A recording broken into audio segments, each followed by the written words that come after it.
बहुत साल पहले सूरजपुर नामक गांव में एक गरीब किसान सोहनलाल अपने कुत्ते कालू के साथ रहता था। सोहनलाल एक मेहनती किसान था जो सूरज निकलने से पहले अपने खेत में जाकर मेहनत करता था। कालू, आज भी बहुत काम है। लगता है इस बार भी फसल अच्छी नहीं होगी। हम दोनों का गुजारा कैसे होगा? कालू अपनी पूंछ हिलाकर सोहनलाल को देखता है। सोहनलाल को लगता है कि कालू उसकी उदासी को समझता है। सोहनलाल के पास कालू के अलावा कोई नहीं था। वे दोनों एक दूसरे के सच्चे दोस्त थे। सोहनलाल दिन रात मेहनत करता, लेकिन उसकी गरीबी कम नहीं होती। वह अक्सर उदास रहता और अपनी किस्मत को कोसता था। काश मेरे पास बहुत पैसा होता। मैं अपनी गरीबी से तंग आ गया हूँ। एक दिन सोहनलाल खेत में हल चला रहा था कि उसका हल एक कठोर चीज से टकराता है। वह खोदना शुरू करता है और उसे एक पुराना लकड़ी का बक्सा मिलता है। ये क्या है? लगता है कोई खजाना है। वह जल्दी से बक्सा खोलता है, लेकिन उसमें सोने या चांदी के सिक्के नहीं थे। उसमें कुछ चमकीले बीज थे।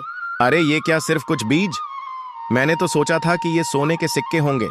सोहनलाल निराश होकर बक्से को एक तरफ फेंक देता है। कालू उस बक्से के पास जाता है और उन बीजों को सूंघता है। कालू को लगता है कि इन बीजों में कुछ खास है। वह अपनी पूंछ हिलाता है और उन बीजों को लेकर सोहनलाल के पास जाता है। क्या हुआ कालू? ये बीज किसी काम के नहीं हैं। इन्हें छोड़ दो। लेकिन कालू नहीं मानता। वह उन बीजों को सोहनलाल के सामने जमीन पर रख देता है। सोहनलाल कालू की आंखों में एक अजीब सी चमक देखता है। लगता है कालू कुछ कहना चाहता है। शायद इन बीजों में कुछ खास है। सोहनलाल कालू की बात मानकर उन बीजों को अपने खेत में बो देता है। अगले ही दिन एक अद्भुत चीज होती है। सोहनलाल के खेत में, जहां उसने उन बीजों को बोया था, एक विशाल पेड़ उग आया था। उस पेड़ पर सोने के फल और चांदी के फूल लगे हुए थे।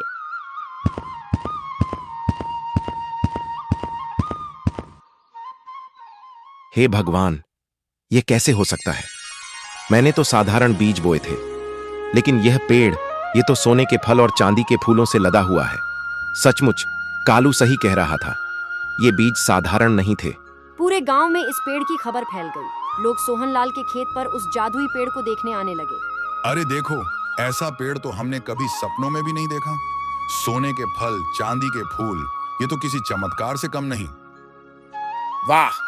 अगर मुझे इस पेड़ के बीज मिल जाएं, तो मैं तो रातों रात राजा बन जाऊंगा। सोहनलाल की किस्मत बदल गई, अब मेरी भी बदलेगी। गांव का एक लालची आदमी गोपाल सोहनलाल के घर आता है।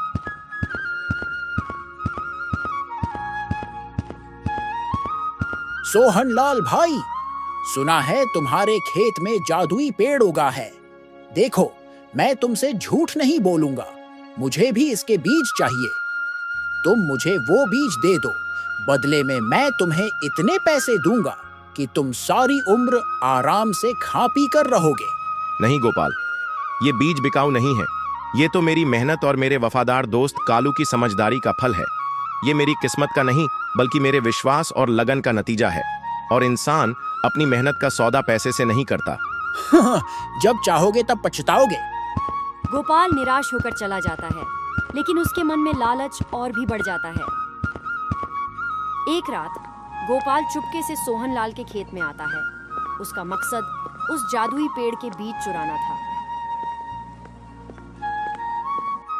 अब मुझे कोई नहीं रोक सकता। ये बीज मेरे हाथ लग गए तो सुबह होते ही मैं इस गांव का सबसे बड़ा अमीर आदमी बन जाऊंगा। सोहनलाल को तो पता भी नहीं चलेगा। लेकिन कालू, जो हमेशा सोहनलाल और उसके खेत की रखवाली करता था, जाग रहा था। वह गोपाल को देखकर जोर जोर से भौंकना शुरू कर देता है। अरे कालू, चुप हो जा, भौंकना बंद कर, वरना सब गड़बड़ हो जाएगा। कालू और जोर जोर से भौंकता है। सोहनलाल नींद से उठकर खेत की ओर दौड़ते हुए, कौन है वहां? कालू क्यों भौंक रहा है? वह खेत पहुंचता है और गोपाल को चोरी करते हुए पकड़ लेता है। गोपाल, तुम्हारी इतनी हिम्मत! तुम मेरे खेत में चुपके से चोरी करने आए हो? दिन में पैसे से खरीदना चाहते थे और रात में चुराने? नहीं सोहनलाल, मैं तो बस देखने आया था। झूठ मत बोलो, मैंने अपनी आंखों से देखा है। लालच इंसान की आंखें बंद कर देता है गोपाल, और तुम्हारी आंखें तो पूरी तरह अंधी हो चुकी हैं।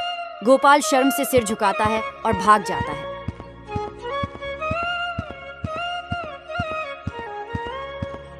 कालू, आज फिर तुमने साबित कर दिया कि असली खजाना ये पेड़ नहीं बल्कि तुम्हारी वफादारी है। सोना चांदी तो कभी भी मिट्टी में मिल जाएगा, लेकिन तुम्हारे जैसा साथी हर किसी को कहाँ मिलता है। सोहनलाल ने जादुई पेड़ के फल और फूल गांव वालों को बांट दिए। सोहनलाल को अब समझ में आ गया था कि उसका असली खजाना पैसे या सोने के फल नहीं थे, बल्कि कालू की वफादारी और उसका साथ था। सोहनलाल, तुम सचमुच महान हो। तुम्हारी सच्चाई और कालू की वफादारी हम सबके लिए मिसाल है। गांव के लोगों ने मिलकर सोहनलाल की मदद की और उसके खेत को और भी बड़ा बनाया। सोहनलाल अब एक खुश और अमीर किसान बन गया था, लेकिन उसकी सबसे बड़ी दौलत उसका दोस्त कालू था।